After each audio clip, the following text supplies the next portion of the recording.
Hi, I'm Rachel, and this is my page 112 tag video for April 2025.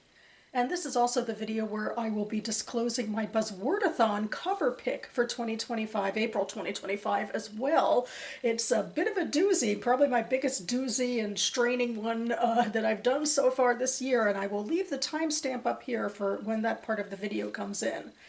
But in the meantime, the page 112 tag was brought to BookTube by Sean the Book Maniac. He based it off of a French literary prize wherein they comprised the long list of said prize solely by reading page 112 of the books in contention.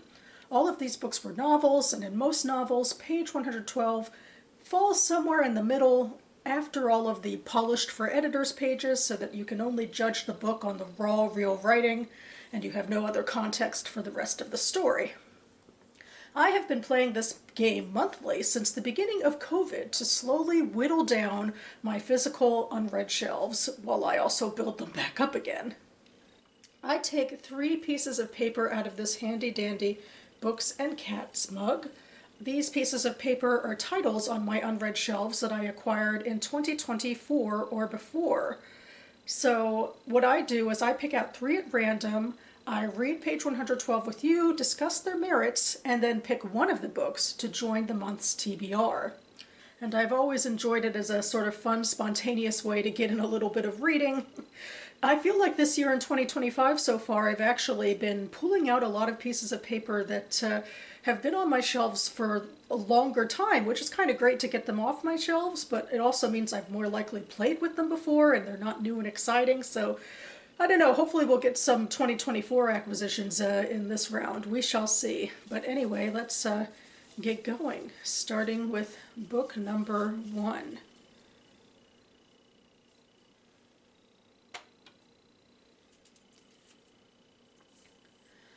The Pool of the Stars by Emma Donoghue. Nope, I am continuing on with older books. This one I acquired at least a few years ago from the Gaithersburg Book Festival, which I didn't even attend last year in 2024, but when I did attend, which I usually do in May, part of what I do is I go to my library's used books sale corner, or, you know, they're in a big pavilion actually, and Pool of the Stars is one of the books I decided to pull off of that pile a couple of years ago.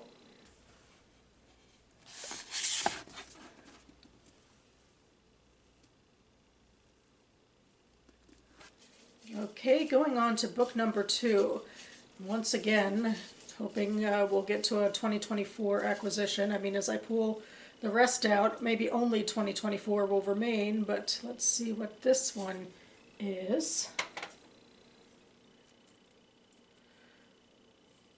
The Living Waters by Dan Fitzgerald. I kind of forgot I had this in here. I thought I played with it relatively recently. Also, I just had it on my other TBR game in the video I just posted. But this is a fantasy book, an indie publisher, or a small press publisher fantasy book. I acquired it at another small local book festival, the Literary Hill Book Fest for the Capitol Hill area. So yeah, we'll see how this goes.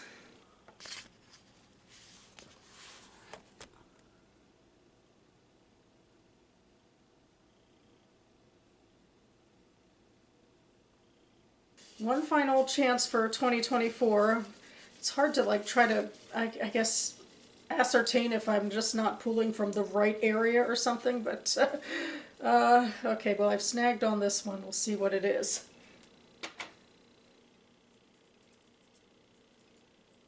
The Matzo Ball by Jean Metzler. Nope, definitely one I've had in my arsenal for a while. Another one, actually, that was I just played with in my last TBR game. So giving it another go now. This one I got from my library's used bookstore. That's just a standing building that's, permanently, there and available, and I try to go at least a couple times a year. It is Jewish romance. I just added another Jewish romance to my TBR, so I could just stay in the pattern.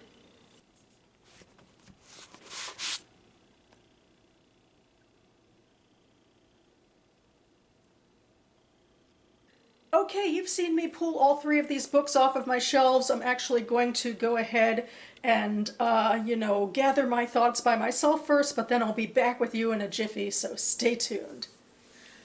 Okay, I'm back. And I gotta say, after all that complaining, one nice thing about picking all three books that are pre-2024, and in fact I've played with before in this game, is that I've already created all of the clips that I need to, and so it's less post-production for me, so huzzah! Anyway, book number one is The Pool of the Stars by Emma Donoghue. The old man straightened up painfully and said, "I'll let you rest." Coming over to the desk, he asked, "Have you a new junior, Nurse Power?" "Just a skivvy," said Bridie before I could answer. "A replacement like yourself." The priest looked back at me and jerked his head at her. "I see she's a quick one." I said, "Don't I know it, Father?" He sneezed and wiped his great reddened nose. "Excuse me, ladies." I asked, "Have you a cold brewing?" "I'm just getting over a little dose of this flu." "If I may, Father." I put the back of my hand to his forehead, which was warmish. "Shouldn't you be in bed, then, to be on the safe side?" I'd rather walk it off," said Father Xavier. "I might as well be useful on the fever wards." "But the strain concerning your—" He raised his tufted eyebrows. "Considering my age, young lady, how much would it matter in the greater scheme of things if I were taken this very night?" Bridie let out a snort. Father Xavier winked at her. "I'll be grand. I hear the old are getting through this better than the young." I qualified that, well, as a general rule. The priest said briskly, "His ways are mysterious." Delia Garrett's eyes were open now, her gaze following the old man out the door. She looked hollowed out. I couldn't bear to see her this way. "Hot whiskey, Mrs. Garrett?" As soon as I handed her the cup, she drained it, then lay back down on her pillows and closed her eyes. Okay, so this one also opens in the middle of a conversation, and in a way, it's a little, in the beginning, even more, confusing to me than the one in the sci-fi book. So, that one actually was more straightforward. I think I was confused about who the new person was the father was meeting. Was it Bridie or the narrator? And at first, I figured that the narrator was the new person because he was looking at Bridie, but now I'm thinking it was Bridie sort of like jumping into the conversation to introduce herself. So it's just a little confusing without context. But after we get past that hiccup, the narrative moves really quickly. Like, I feel like, there's very limited, external posturing about, like, setting the scene about, what the characters are reacting to physically or what the physical environs are. But it's okay because I feel like the dialogue is just so rigorous and riveting. Like, I'm just right there in the scene. Maybe it's just my U.S. Thoughts sometimes, like, because this dialogue feels very British to me, so I almost feel like, oh, it's like I'm in a different culture, and that's kind of cool on its own. Although I'm very concerned for this elderly father, I suppose, who seems to be deciding to be on the fever wards with a fever. Actually, I feel like, it's not good for him. I'm not sure it's that good for the patients either. But yeah, I think one of the only other things I dislike about this is that there's no quotation marks. I just, that's such a pet peeve of mine that apparently Emma Donoghue does as well. I've never read any of her other works, so I guess I'll have to keep it in mind if I read anything else from hers. I do find this very intriguing. Book number two is The Living Waters by Dan Fitzgerald, and you will see from the timestamp that I have indeed played with this book very recently. In truth, the painted faces tended to be so inured to their own privilege, they had little empathy for others, so she rarely found them attractive. And though she had been with fair-skinned women before, she liked her women strong, and she usually found the fragility of the painted faces unappealing. But Temmie's fragility was only skin deep. The strength beneath it, her resolve, drew Gallia to her. As her body sank deeper into the seated position, her hips lowering and her legs pressing down on the roof of the raft, Gallia's mind opened to the sky. Temmie's resolve floated in her mind like a cloud, and as she studied the shape and hue of it, Gallia could see clearly what should have been obvious all along. Temmie's questions, her attitude toward Inari, her fierce silence, all came into focus. Temmie was planning to flee the raft and make her way to Runtaya. As outlandish as the plan was, given the distance, her frailty, and her inexperience, it made perfect sense. Temmie was a rare shade 7, but her relative poverty was obvious despite her status. Gallia did not understand all the complexities of the painted faces' social hierarchy, but she knew skin tone alone did not determine their position. Sylvan was a shade 6, but his wealth and privilege were undeniably higher than Temmie's. Gallia had met Temmie's mother, who carried herself with the wounded pride of those who felt they deserved much better than their station. Perhaps their family had fallen on hard times and were struggling to maintain their lifestyle. The roughbout would have been a financial strain, costing more than what most regular people could expect to make in several years of hard work. Temmie would no doubt be expected to marry someone wealthier than herself, using her skin tone as currency. Gallia couldn't imagine Temmie wanting to marry the kind of man who sought a bride for her physical attributes, and the very thought twisted Gallia's insides into a knot. Gallia had always been puzzled by the outdated social norms of the nobility. Regular people had the freedom to love and marry whomever they wanted, but the wealthier the one became, the more restricted their lives. Okay, well, I'm intrigued by what this character is talking about. I like world building. I like delving into cultural and societal issues, but I'm a little disappointed that it's just straight up exposition. The only actual action scene that happens in here is I think Temmie sitting down on the raft. And then otherwise we're in Gallia's head, and we hear that she's attracted to women. We get into sort of the politicking of, I guess, skin tone often means something about prestige and occasionally wealth, but not always wealth in this society. And she comes to realize that Temmie is might be using the raft to escape something, but it's not at all through any physicality, any action on the page, anything that Temmie is doing. We don't see her interact or do anything herself. It's all in Gallia's head, and that's just a bit disappointing. I mean, it's just it's not as intriguing as and interactive as actually seeing things on the page outside of a character's head. So yeah, I mean, I'm still I'm gonna give everything the benefit of the doubt. I feel like there's some interesting world building ideas in here that could be fun to follow, but I would just hope in other sections of the book we actually get to follow the characters and not just have them basically write a term paper in their heads about the state of nobility or something. And finally, returning to the hospital setting in this particular scene, in fact, we have The Matzo Ball by Jean Meltzer. After some time, an aide appeared to take Paul home, and Jacob finally found himself alone with Rachel. "You were good with him," Rachel said quietly. Jacob returned the compliment. "He was good with me." Rachel smiled. It was warm and genuine. Jacob couldn't help smiling along with her. He watched her eyes drift over to the exit. Outside the main sanctuary, Paul was being loaded up into an accessibility transport. "A lot of people don't see Paul," she said thoughtfully, "because of his disability and because sometimes he can be sort of quirky and obsessive in his interests. But you know what the Midrash says? God only works through broken vessels." Jacob swallowed. A lump of something hard and uncomfortable worked its way down from the center of his throat. Midrash? Is that some type of Jewish philosophy? "Kind of," she shrugged. "It's more like biblical commentary. But if you think about it, brokenness is all over the Bible. Moses has a speech impediment. God requests a half shekel and not a full shekel from all the Israelites. Even all the world was created from something unformed and void. God could have just as easily said, 'I create this universe from nothing.' But he didn't. So, there's probably a lesson in that." Jacob blinked. She was so smart. Rachel pushed him into conversations that were challenging, a rarity for a man more accustomed to screaming over music than having in-depth discussions with a woman at a table. "Anyway," Rachel said, staring down at her lap, "I don't want to bore you." "You're not boring me. I find it fascinating." He found her fascinating. "So what's the point of it?" "What?" "Brokenness." Okay, so I have some mixed feelings about this, which kind of makes me sad because I've been so looking forward to trying out this book. I like, I guess, the idea of the beginning. Maybe I'm a little biased by the last book I've read, and remembering someone visiting someone else in a hospital, and in this situation, it's not a hospital setting, but the person who's leaving has a sort of disability, so I don't know, it's a similar sort of thing, and it's supposed to be a kindness, and I thought Jacob's words were quite nice about it, like he taught me something too, you know, whatever had happened in the past 111 pages.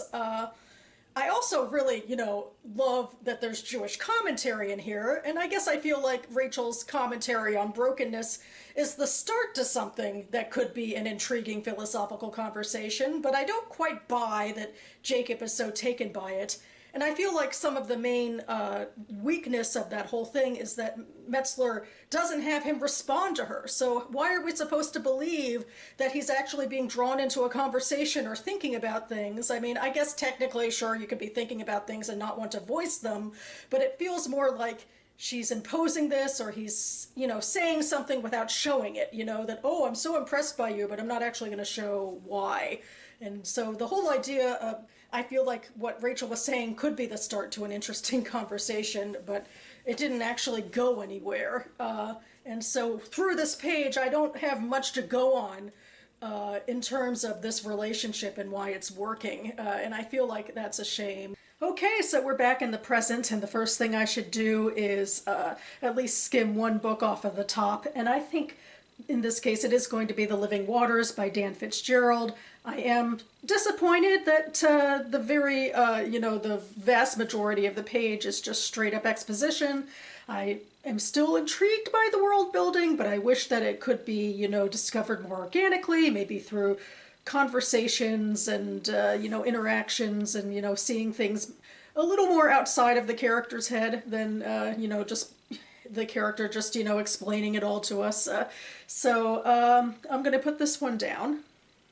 And that leaves my two contenders, the hospital books, quote unquote. I know the matzo ball is not probably, I assume, going to take place in a hospital that much. It was just sort of the luck of the draw of this one particular scene, which I did enjoy. There was at least dialogue and interaction in it, and the characters came off as likable.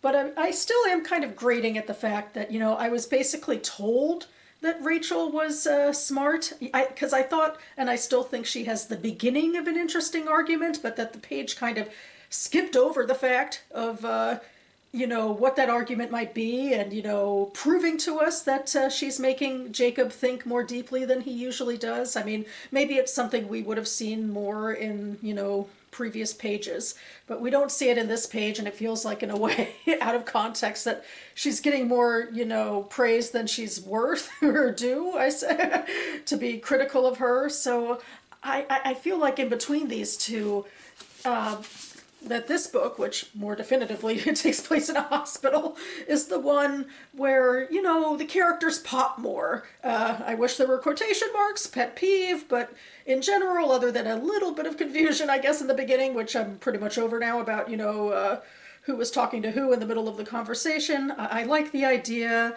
of, you know, this new nurse coming in and trying to, you know, help in this fraught situation, and I was worried about the father and his health and the health of everyone else, and this is taking place during the Spanish flu. It's going to be this one, I think. This is the one that I think pops the most for me, and what I will be adding to my month's TBR. But I'm not through adding books to my April TBR left, as I come now to my Buzzwordathon pick.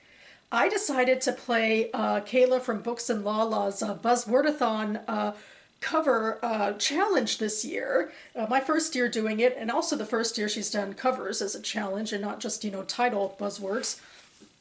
But I came to it because back in September, I did this really huge book haul I went all the way to Manhattan to the Jewish Book Council for their big Raid the Shelves event, and I took home 18 books, and I wanted to justify this craziness by actually, you know, figuring out a way to read most of them. So I am using them for these prompts. And as you can see, I have been diligently reading month for month and following these prompts with books from this list.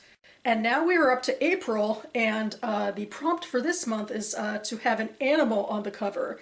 And this is the first time where it's a little bit of a challenge for me, because even though it's 18 books, that's still a relatively contained number. And long story short, there isn't definitively an animal on any of these covers.